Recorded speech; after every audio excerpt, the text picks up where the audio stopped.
Oui, bonjour à toutes, bonjour à tout le monde. C'est la sœur Nerline.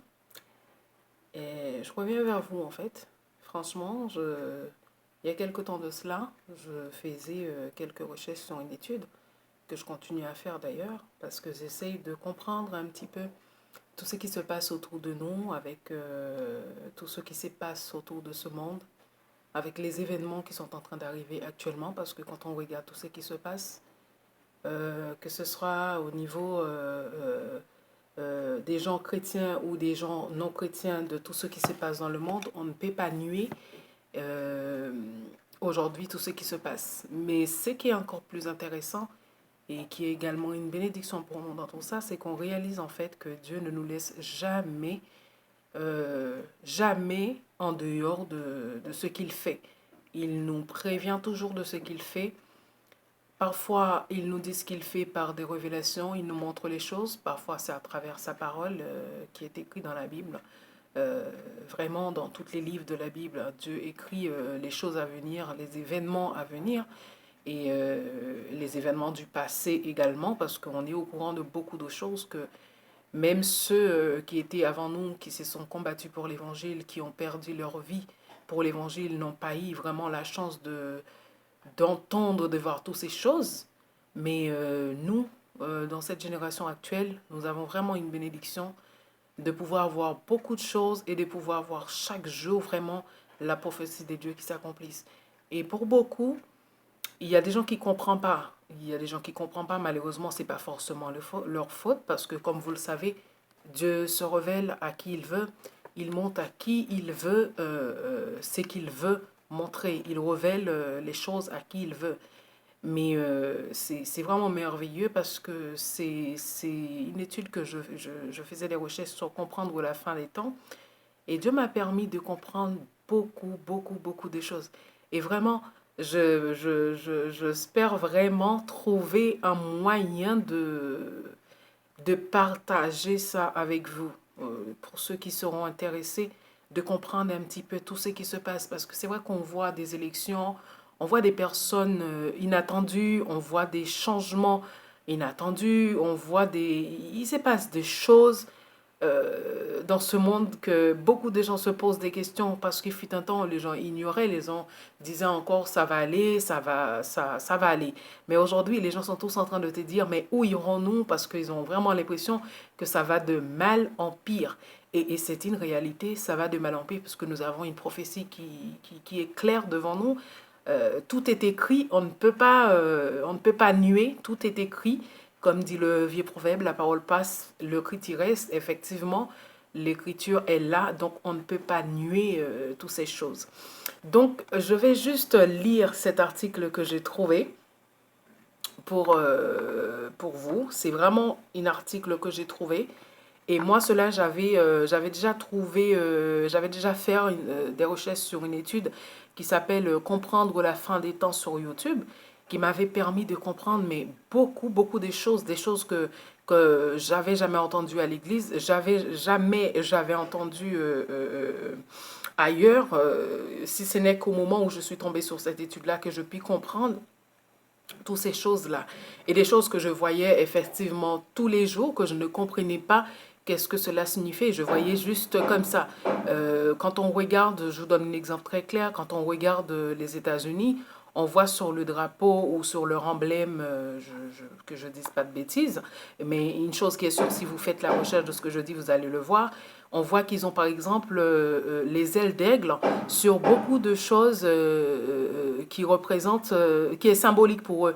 Mais nous, on ne sait pas ce que ça représente. Quand on regarde par exemple la Russie, on voit qu'il y a l'ours. Si on regarde la Grande-Bretagne qui dit l'Angleterre, on voit qu'il y a le symbole des lions. Et dans d'autres pays, on voit le chinois qui a le dragon. Mais on ne comprenait pas enfin moi personnellement, je ne comprenais pas ce que tout cela signifie. Je pensais que c'était juste des gens comme d'habitude, qui avaient trouvé quelque chose, parce que comme vous et moi, on le sait, ce monde, les gens s'inventent tellement de choses, les gens cherchent à ressembler à des choses bizarrement, à des animaux, les gens se comparent même à des bêtes, malheureusement. Donc, moi, je pensais que c'était plutôt dans ce sens-là qu'il y avait autant de symboles et tout.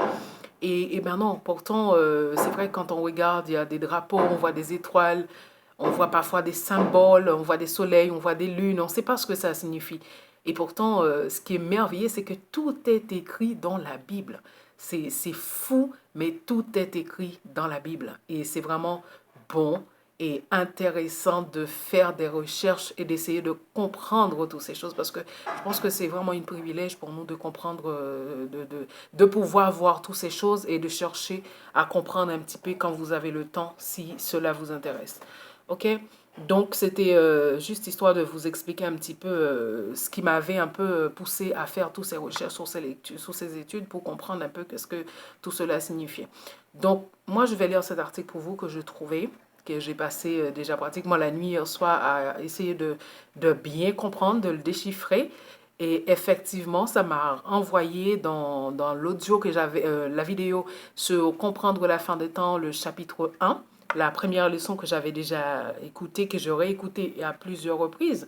Ça m'a permis vraiment de retourner sur cette étude et franchement de comprendre ce qui se passait, ne serait-ce que par exemple sur l'élection des États-Unis. Chose que beaucoup de gens laissent complètement derrière eux. Ils ne veulent même pas chercher à comprendre ça. Certaines personnes sont complètement dans l'ignorance, ne savent pas. Et d'autres aimeraient bien comprendre, mais ont du mal à comprendre.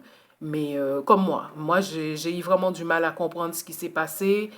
Alors que il y a quelque temps, j'avais déjà vu la vidéo qui avait déjà dit ce qui allait se passer, mais pourtant, j'avais pas compris vraiment ce qui se passait là, ce qui se passait il y a quelques semaines de ça.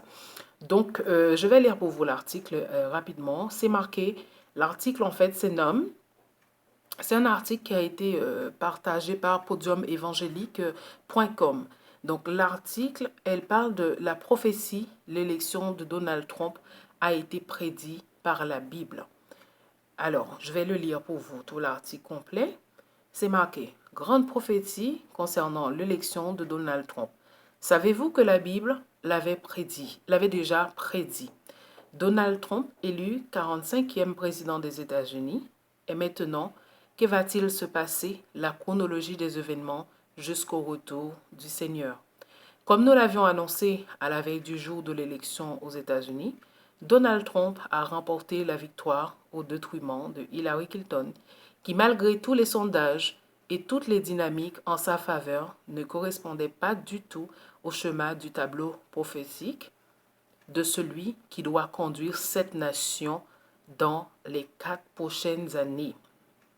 En effet, les États-Unis font partie de ces pays dont on dit qu'elles ont ce qu'on appelle une destinée manifeste, c'est-à-dire un rôle à jouer dans l'histoire des nations qui a un caractère divin.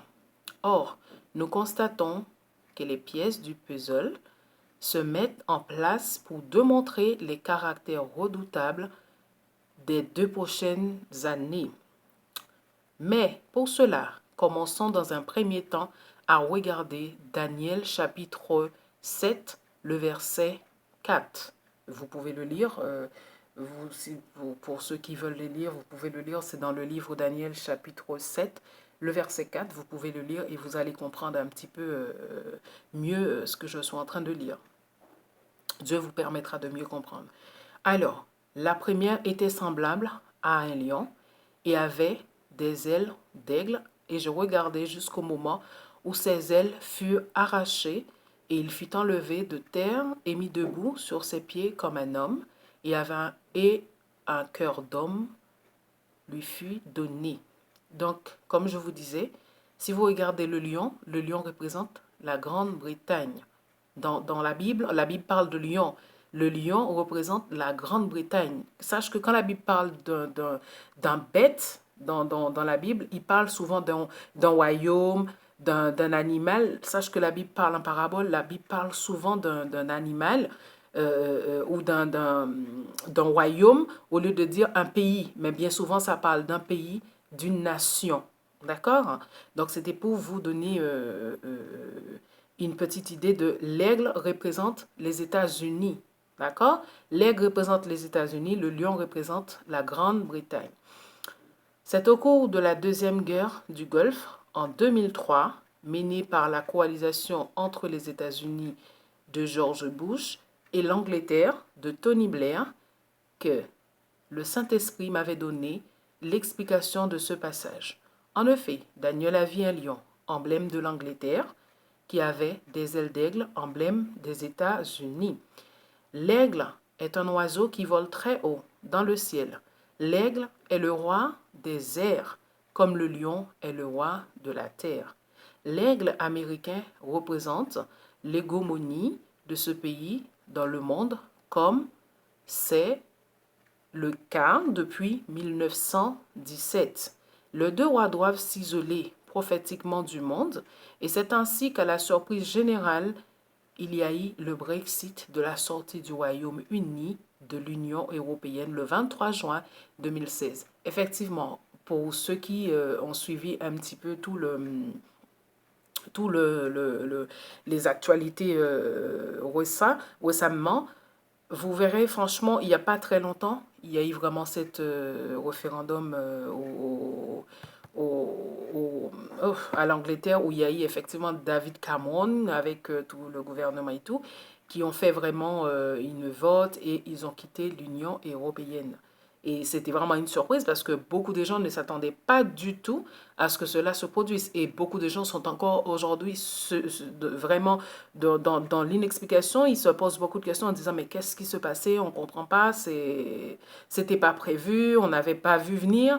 Bien qu'il l'avait un petit peu annoncé, mais des gens ne comprenaient pas vraiment, ne prenaient pas ça au sérieux parce que les gens pensaient que ça ne pouvait pas se passer ainsi, mais surtout de cette façon et aussi vite.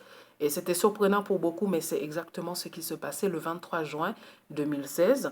Donc, le Royaume-Uni a quitté l'Union européenne. Donc, il n'utilise en gros plus le monnaie euro qui regroupait un peu tout le monde. Et maintenant, il va être le tour des États-Unis de s'isoler du monde à travers l'image des aigles, des ailes de l'aigle qui sont arrachées car sans elles, l'oiseau ne peut plus voler. Donc moi, si je comprends bien, d'après ce que je lis, on comprend bien dans les temps qui vont venir, dans le peu de temps qui va arriver, qui reste, les quelques années, n'oubliez pas quand vous lisez dans Daniel, chapitre 7, le verset...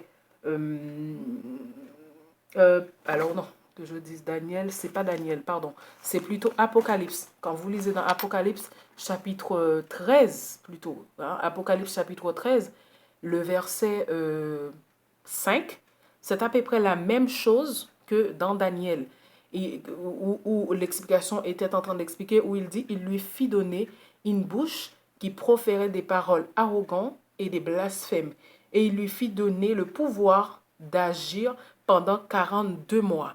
Alors, ce que j'essaie de vous dire, quand on parle de 42 mois, vous n'avez qu'à diviser les 42 mois par année, vous verrez, ça vous fait 4 ans.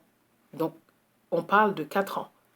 Les États-Unis, le mandat a été réduit pour que les gens fassent 4 ans au pouvoir. Donc, on parle d'une histoire de 4 ans. Et là, on nous dit que on nous dit à travers l'image des ailes d'aigle qui sont arrachées, car sans elles, l'oiseau ne peut plus voler. Donc, on se rend compte, l'Angleterre a quitté le Royaume-Uni.